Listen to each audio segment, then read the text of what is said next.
अस्सलाम वालेकुम YouTube viewer. हज़रत आमना के इंतकाल के 5 दिन बाद उम्मे ऐमन आपको लेकर मक्का पहुंची। आपको अब्दुल मुत्तलिब के हवाले किया। आपके यतीम हो जाने का उन्हें इतना सदमा था कि बेटे की वफ़ात पर भी इतना नहीं हुआ था।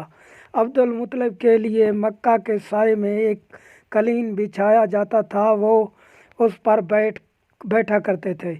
उनका एहतराम इस कदर था कि और उस कलीन पर बैठता नहीं था। चुनाचे उनके बेटे और कुरैश के सरदार इस कलीन के चारों तरफ बैठते थे, लेकिन आप करीम सल्लल्लाहु अलैहि वसल्लम तशरीफ़ लाते सीधे उस कलीन पर बैठ जाते। उसके वक्त आप एक तंदुरुस्त लड़के थे।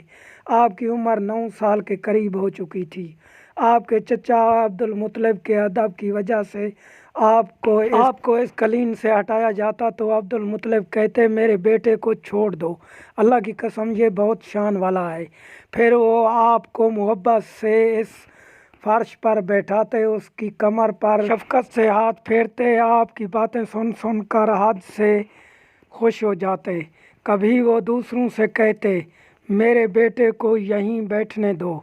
उसे खुद भी एहसास है कि इसकी बड़ी शान है और मेरी आरज़ू है कि इतना बुलंद रुतबा पाए जो किसी अरब को इससे पहले हासिल ना हो और ना बाद में किसी को हासिल हो सके।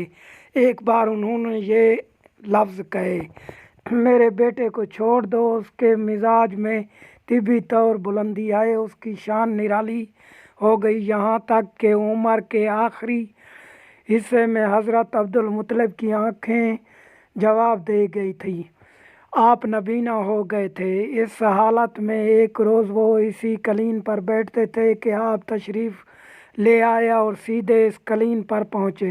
इस शख्स ने आपको कलीन से खींच लिया, उस पर आप रोने लगे। आपके रोने की आवाज़ सुन अब्दुल मुत्तलिब बेचैन हुए और बोले, मेरा बेटा क्यों रो रहा है? आपके कलीन पर बैठना चाहता है।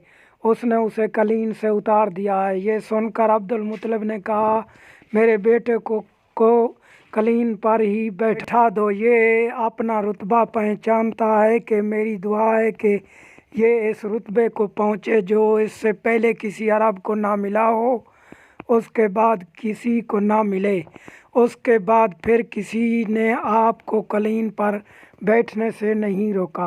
आप हमारे चैनल पर न्यू हैं तो हमारे चैनल को सब्सक्राइब करना और बेल आइकन को प्रेस कर देना ताकि हमारी आने वाली नई अपडेट आप आसानी से देख सकें। अल्लाह हाफ़िज़।